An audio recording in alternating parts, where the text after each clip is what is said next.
Olá pessoal, meu nome é Eliezer e você é muito bem-vindo ao Baú do Coiote. Eu sempre gostei muito de música, e especialmente de música cristã, que te inspira e te traz edificação espiritual. Em meus 30 e não interessa anos de vida, eu já escutei muitos louvores bons e inesquecíveis. Sou do tempo em que eles eram lançados em LPs e fitas cassetes. Para os jovenzinhos que não conhecem, isso aqui é um disco, também chamado de long play. Tem música aqui dentro. E isso é uma fita cassete, que a maioria de nós rebobinava de uma maneira muito tecnológica. E hoje eu quero falar sobre quais seriam os melhores álbuns de música evangélica de todos os tempos. Eu sei que esse assunto pode ser um pouco polêmico, controverso, afinal cada pessoa faz a sua própria lista, não é? Top 5, top 10, enfim. Mas aqui eu só estou divulgando a minha humilde opinião, que alguns podem concordar, outros podem concordar em parte e alguns podem discordar totalmente, mas é só a minha opinião.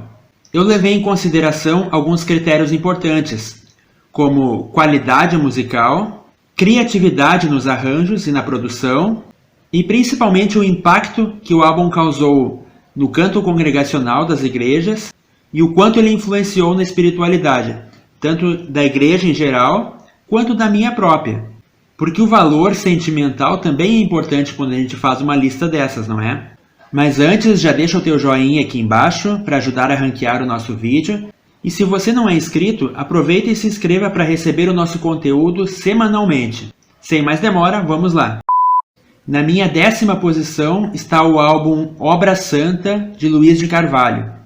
A maioria dos outros discos dessa lista foram gravados nos anos 90 ou no começo dos anos 2000.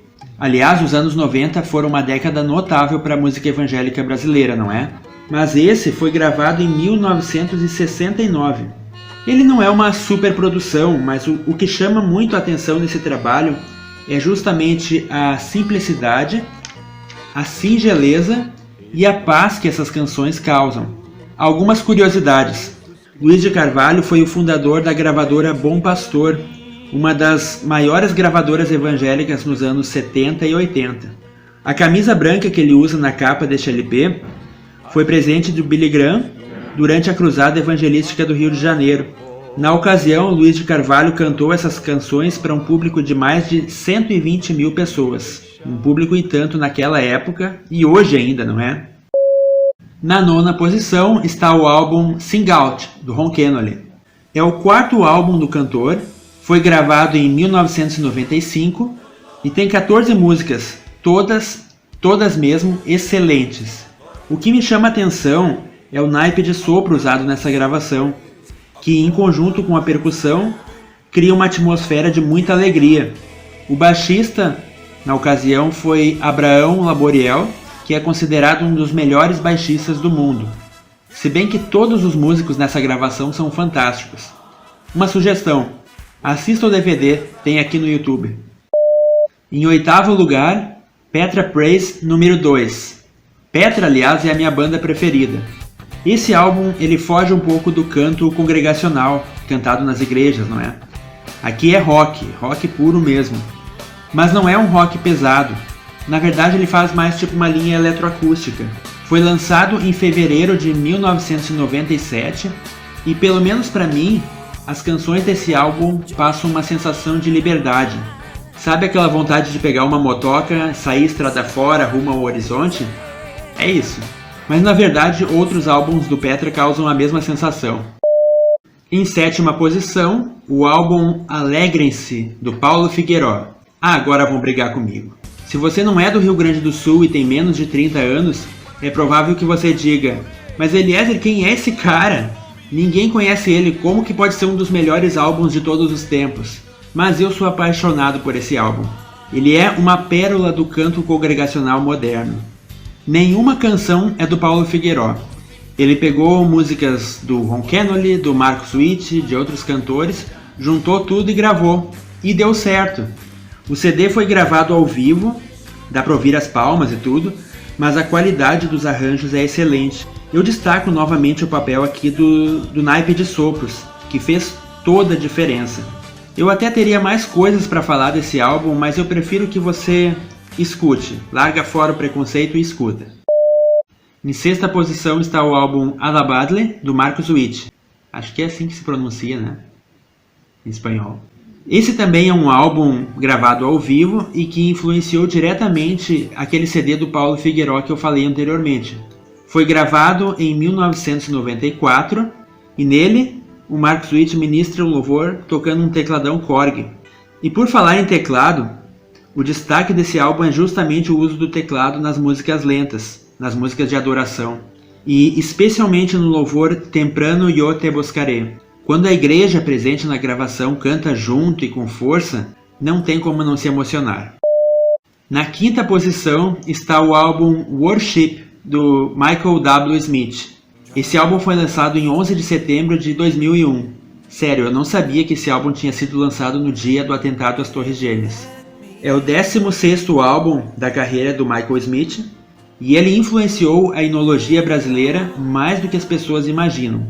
Quem já não ouviu durante o período de louvor canções como Essência da Adoração, Abram os Olhos do Meu Coração, Este é o Meu Respirar, Perto Quero Estar, todas estão nesse CD e ainda são muito cantadas nas igrejas.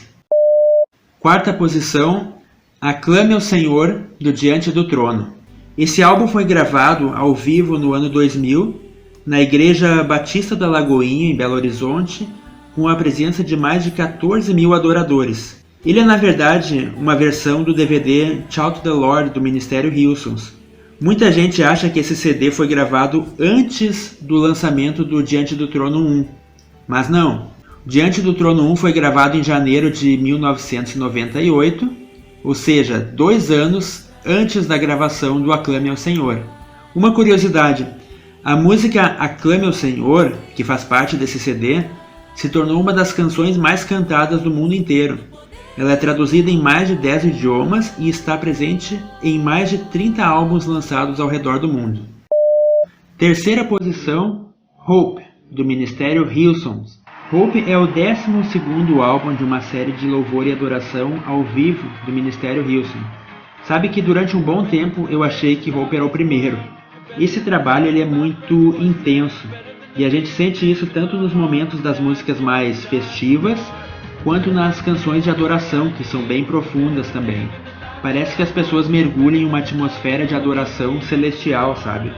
Esse álbum, além de intenso, ele é extenso, são quase 2 horas de louvor. E aqui eu quero fazer uma observação. A Darlene faz muita falta nesse ministério, ainda. Segunda posição, Adoração e Louvor com Asaf Borba. Esse foi o primeiro álbum ao vivo que eu ouvi na vida. Ele foi gravado em 1992, no 2º Conjubane, Groton Wood, em Massachusetts, nos Estados Unidos. Eu procurei mais informações a respeito desse congresso, mas infelizmente eu não encontrei. Alguns dizem que o nome do congresso se chamava Manaim e acontecia todos os anos. Se alguém tiver mais informações, comenta aqui embaixo. Esse disco ele não contribuiu apenas com músicas novas e espirituais. Ele literalmente influenciou a forma como o período de louvor é feito nas igrejas brasileiras. A primeira metade é caracterizada por louvores de guerra, batalha espiritual mesmo. Ele cria uma atmosfera que ao mesmo tempo confronta e anima o adorador a fazer o reino de Deus avançar. Na segunda metade, o clima festivo dá lugar a um momento profundo de adoração, onde são entoados inclusive cânticos espontâneos. E não tem como falar dessa gravação sem destacar os músicos. O excelente trabalho de Nilson Ferreira nos teclados, do Daniel Souza no violão nylon, na guitarra e no baixo, e do sax de Alexandre Malaquias. Sem dúvida nenhuma, esse é o melhor álbum do Asaf, e ele é atemporal, ele nunca vai envelhecer. Tanto que essas canções ainda são largamente cantadas nas igrejas.